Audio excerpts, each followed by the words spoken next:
Hello mga kailongga, this is me, Miriam.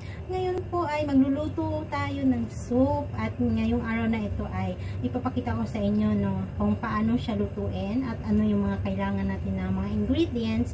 Pero bago po yun ipapakita sa inyo ay huwag po kalimutang i-like yung ating video, i-subscribe yung aking channel at i-click yung bell all para ma-notify kayo sa susunod kong mga cooking videos at i-share na din yung video pag gusto niyo siya na gayahin. At pwede rin kayong mag-comment down below sa mga suggestion ninyo tungkol sa mga gusto ninyong ipapaluto sa akin o gagawa natin yun ng video. So, ngayon ay pupunta tayo sa ating ingredients at ipapakita ko sa inyo yung mga ingredients na gagamitin natin. So, let's go! So guys, ito yung ating ingredients. Meron tayong dalawang fish. Meron tayong dalawang klase ng beans. Meron white beans. Ito siya. Tsaka meron siyang red beans. So, ito binababad siya sa tubig ng 30 minutes or more para lumambot siya. Meron tayong dry dates. Bababad din siya sa tubig para matanggal yung kanyang mga tamis na sa labas yung sugar niya. Tapos, meron tayong peeled dried skin ng para siyang sa lemons, peeled dried skin. Meron tayong lychee, basta ganun, lychee. Ito siya, yellow siya na parang chestnut. Meron tayong pork bones, at meron tayong goat. This is a fun goat. This is para siyang yam na malaki. Pinapahiwa ko na siya sa market. At meron tayong 4 bowl of water. So, ngayon ay mag-proceed tayo sa boiling.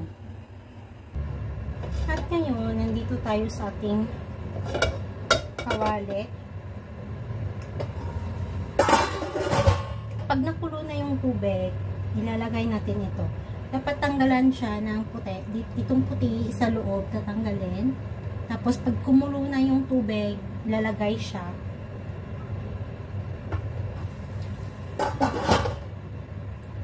At isabay rin ito, hugasan yung mga beans at ilagay din siya sa tubig.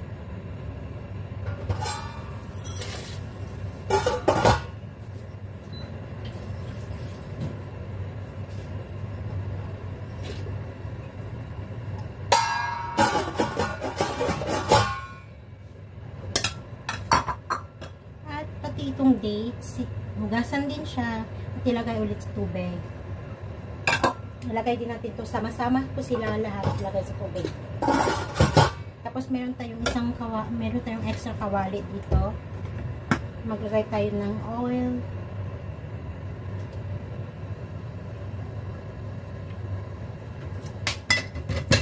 Tapos magpiprito tayo dito ng isda. So, sa pagpiprito ng isda ay kailangan natin ng ginger. Ilalagay tayo ng ginger.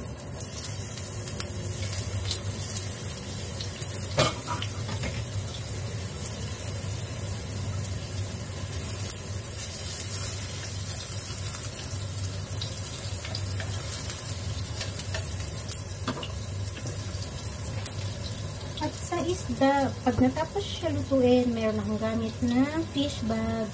Dito na ilalagay yung isda mamaya.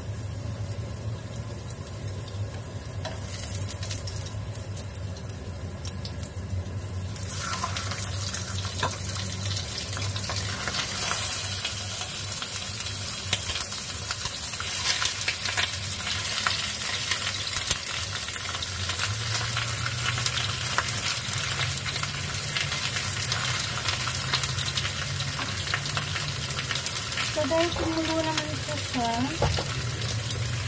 isasabay na natin yung ating goat. Itong ating goat, habang nagpiprito tayo ng isda, ilalagay na natin dito.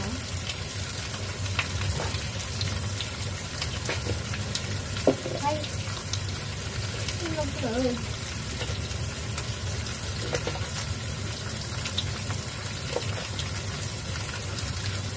Yung tubig pala guys ng ng ating soup is 5 bowls or 4 liters na tubig.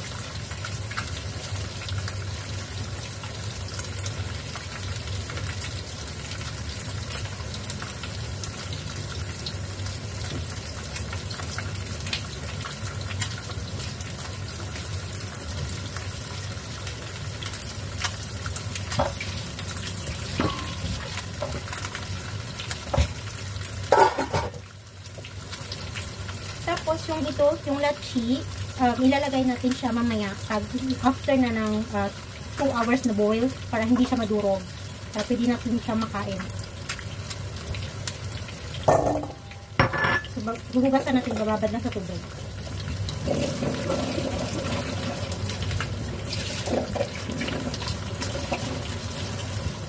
Babad natin siya dito sa tubig para matanggal yung kanyang dumi.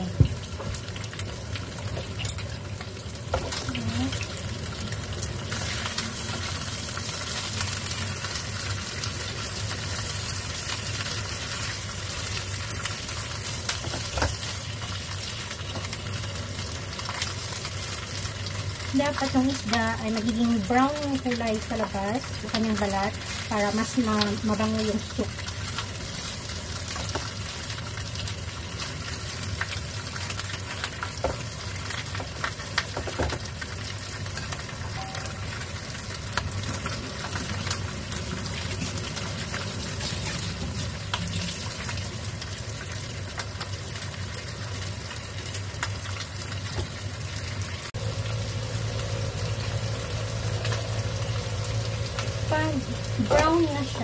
Pag brown na siya, ilalagyan natin siya ng hot water.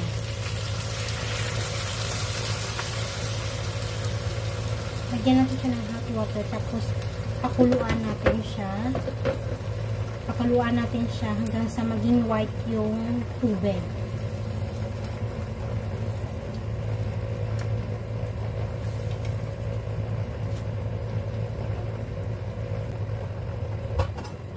Takpan natin para mabilis.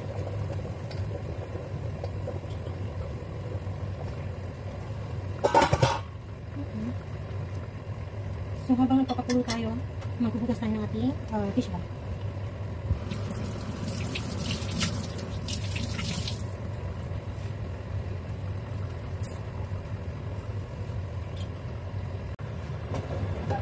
So, pag naging puti na siya, pag naging puti na yung tubig, ilalagay na natin dito yung tubig na yung sabaw.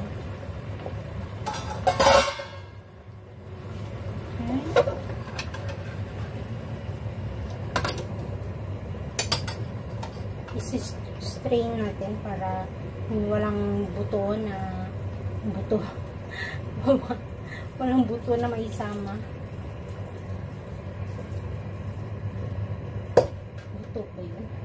Buto ba yun or basta ganun? Ay, ito.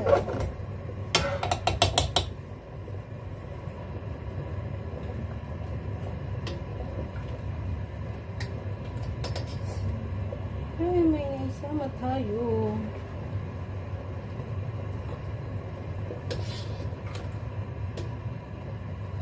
At ito, ilalagay natin siya sa fish bag. Maglagay sa bag at ilagay sa ating busatra.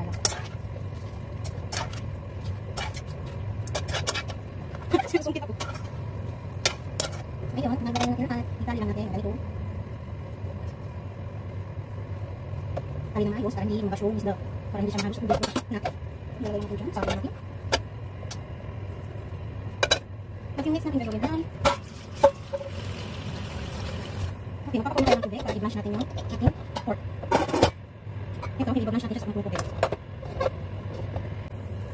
So, kumukulo na yung ating tubig at ilalagay natin ating pork. Oh yeah, ating pork bones. So, ayun yung chopsticks. Para matanggal yung kanyang dumi. I-blanch natin siya. I-blanch natin siya ng mga 3 to 5 minutes.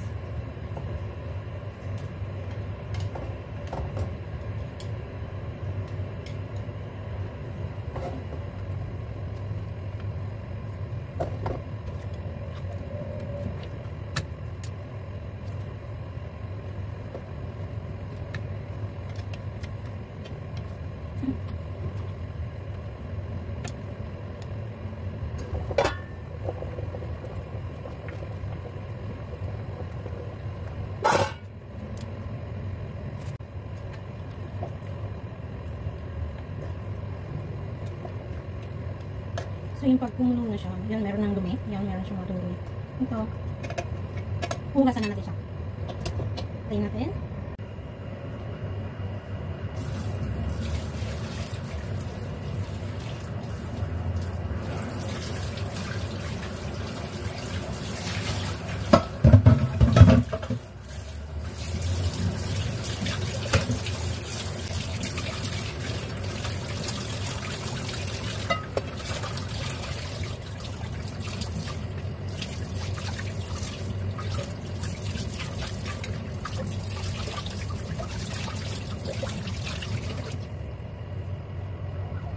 At ito, ilagay na natin siya dito.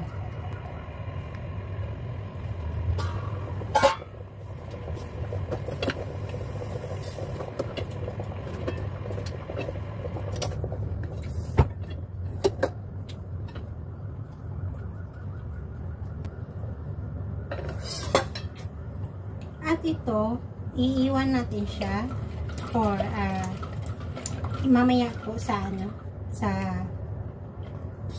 last na part na. So, ngayon, ito ay nailagay na natin lahat ng ingredients. So, ibuboil natin siya ng 2 hours sa medium heat or sa medium fire lang siya.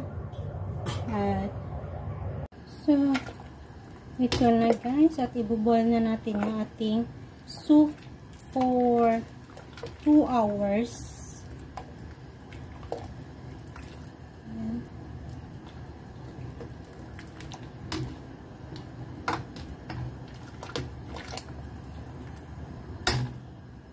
So, after 2 hours, ito na yung lychee.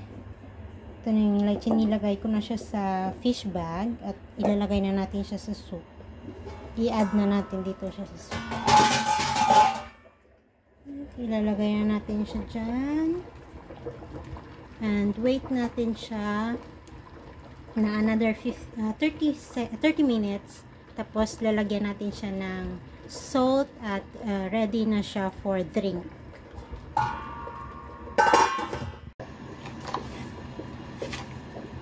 So, maglalagay tayo ng asin.